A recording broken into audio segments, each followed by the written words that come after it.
বলেন। আমার নাম মোহাম্মদ আব্দুল কুদ্দুস, বাড়ি পার্নান্দোয়ালি। আমি স্বেচ্ছাসেবক দলের সাবেক সিনিয়র জয়েন্ট সেক্রেটারি। আজ আমার ওই একটা মিথ্যা মামলায় আমার বোন, জামাই এবং ভাগ্নি ওদের জামিনের ব্যাপার কোর্টে গিয়েছিলাম। ওদের আজকে বিচারক ছিল না।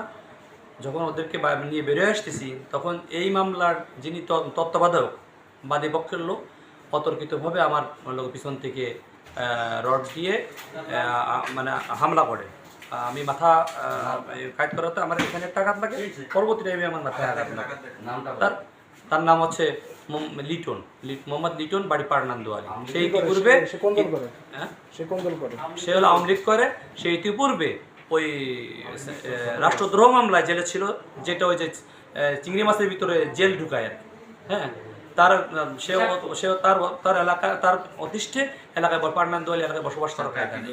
হ্যাঁ, অনতিবিলম্বে এর তদন্ত সাপেক্ষে ও শাস্তি দাবি কামনা করছি।